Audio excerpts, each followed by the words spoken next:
अस्सलाम वालेकुम। मैं वेलकम करता हूँ आप सबको अपनी आज की इस वीडियो में।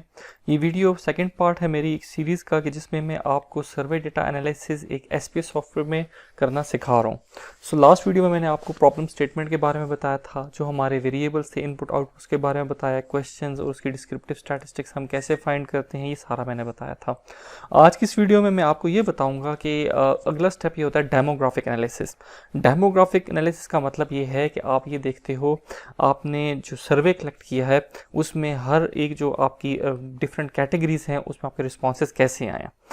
एग्जाम्पल ये है कि जेंडर एनालिसिस की अगर बात की जाए हम ये देख लेते हैं कि मैंने जेंडर में 1 को मेल कह दिया था, 2 को फीमेल, क्योंकि आपको पता है सबसे पहले हम जो सर्वे डेटा कलेक्ट होगा तो मेल को हम उसमें एक्सेल में रिप्लेस कर देते हैं, या हम उसको आप कह लें कि एसपीएसएस में हम रिप्लेस कर सकते हैं। इस तरह मैंने 2 को फीमेल कह दिया, मैंने काउंट किया उसकी frequency percent, valid percent, cumulative percent, तो ये पता चला कि टोटल 197 में से 122 मेल्स और 75 फीमेल्स ने ये सर्वे फिल किया था।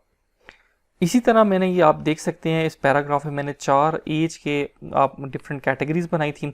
तो मुझे ये पता चला कि जो एक कैटेगरी नंबर 2 है, जो कैटेगरी 30 टू 40 के दरमियान है, तो इन लोगों ने मुझे 99 लोगों ने ऐसे लोगों ने ये सर्वे फिल किया है।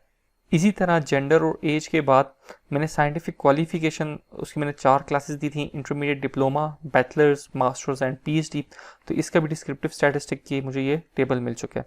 ये सारी डिस्क्रिप्टिव स्टैटिस्टिक्स आप एसपीएसएस में फाइंड कर सकते हैं। मेरा असल ऑब्जेक्टिव ये है कि मैं आपको कोरिलेशन और रिग्रेशन के बारे में इस वीडियो में बताऊं। तो डेमोग्राफिक एनालिसिस करने के बाद आप रिलायबिलिटी की तरफ आ जाएंगे। रिलायबिलिटी आपकी इंटरनल कंसिस्टेंसी होती है कि आपका जो डेटा है वो कितना अच्छा कलेक्टेड है।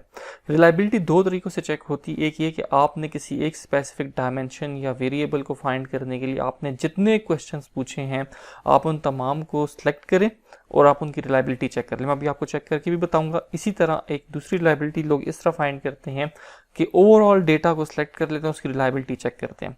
रिलायबिलिटी हमारे पास हर सूरत जो है वो 0.7 से जब अच्छी आएगी तो उसमें हमारे पास उसकी कैटेगरी बहुत अच्छी बन जाती है।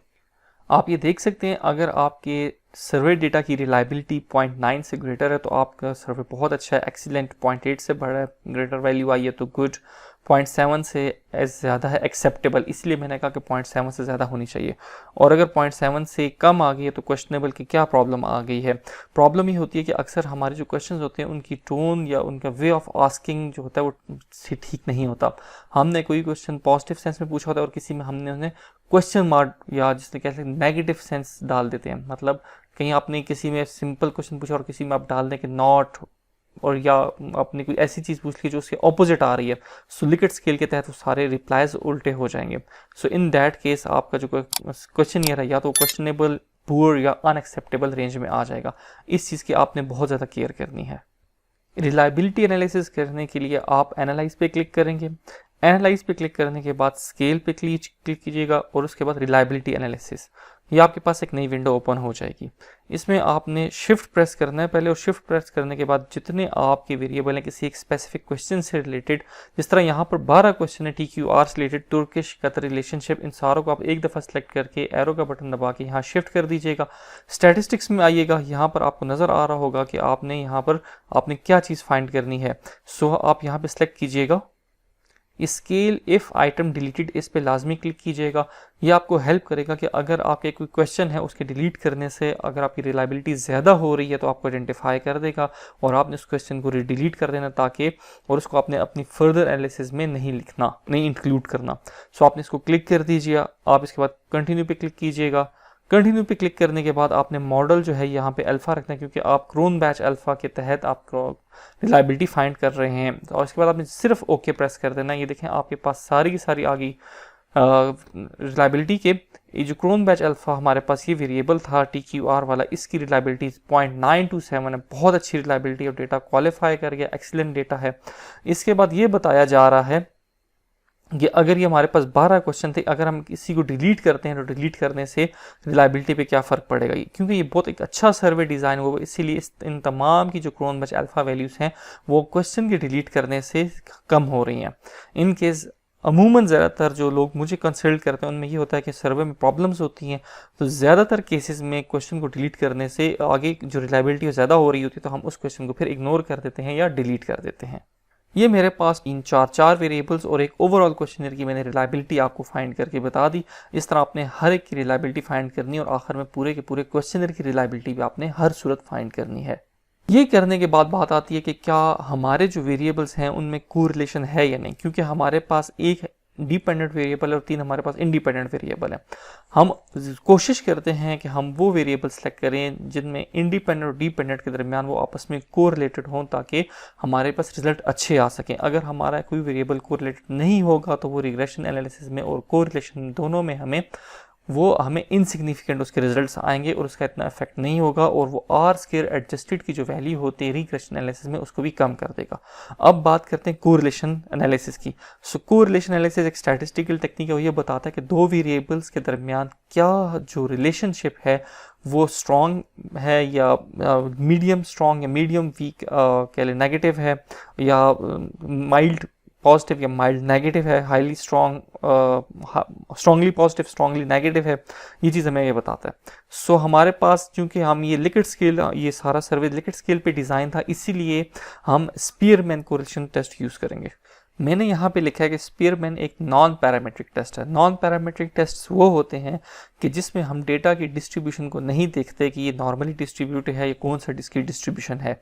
हम जस्ट ये देख लेते हैं कि दो वेरिएबल के दरमियान ताल्लुक एसोसिएशन कैसा है। और हमने स्पीयरमैन क्यों यूज़ किया? स्पीयरमैन हमारे पास कोरिलेशन हमेशा तब इस्तेमाल होगा जब हमारे पास स्केल ऑर्डिनल टाइप होगा और या आसान अल्फाज में जब हमारे पास लिकेट स्केल हम यूज़ करेंगे। हमने फिर हाइपोथेसिस बनाना है। इसके बाद नल हाइपोथेसिस ऐसे होगा कि there is no statistically significant relationship between Turkish Qatar relationship and capital investment comma rho is equal to 0। उसके बाद आपने फुल स्टॉप डाल देना है। तो ये आपका सारा हो जाएगा नल हाइपोथेसिस। नल हाइपोथेसिस लिखने के बाद आपने इसी का अल्टरनेट लिखना है। तो आप सिर्फ नो हटा दीजिएगा और बाकी सारी स्टेटमेंट यही रहेगी, लेकिन आखिर में आपने लिख देना है कि rho is not equal to और comma greater comma less than 0, कि हमारा जो कोरिलेशन है वो पॉजिटिव नेगेटिव हो सकता है। तो इस तरह आपका कोरिलेशन एनालिसिस का हाइपोथेसिस बनाने के बाद आपने इस तरह के कोरिलेशन मैट्रिक्स बनाना है। अभी आपको मैं मैट्रिक्स बनाना SPSS में सिखाता हूँ और ये मैट्रिक्स आपको दो चीज़ें आपने इसमें लाजमी इंक्लूड करनी है। एक इसमें ये वैल्यू जिस तरह एक्सपोर्ट एक्टिविटी और तुर्किश कतर रिलेशनशिप, इनके दरमियान जो कोरिलेशन कोफिशिएंट आ रहा है वो है 0.462। ये हमें ये बता रहा है कि पॉजिटिव कोरिलेशन है। और इसके साथ ये सिग्निफिकेंस वैल्यू 0.000, इसका ये मतलब है कि ये एक सिग्निफिकेंट टू टेल कोरिलेशन है। आसान अल्फाज में एक्सपोर्ट एक्टिविटी और तुर्किश कतर रिलेशनशिप के दरमियान एक बहुत ही सिग्निफिकेंट पॉजिटिव रिलेशनशिप लाया कर रहा है। वीडियो लंबी हो चुकी है, आगे जितना हिस्सा है कोरिलेशन का रिग्रेशन का मैं तीसरी वीडियो में आपको तीसरे पार्ट में बना के बताऊंगा। वीडियो देखने का बहुत शुक्रिया। आपका कोई भी क्वेश्चन हो, आपको हेल्प चाहिए, आप मुझे व्हाट्सएप पे कांटेक्ट कर सकते हैं, ईमेल पे कांटेक्ट कर सकते हैं। सब्सक्राइब कीजिएगा, वीडियो को लाइक कीजिएगा। बहुत शुक्रिया। अस्सलाम वालेकुम।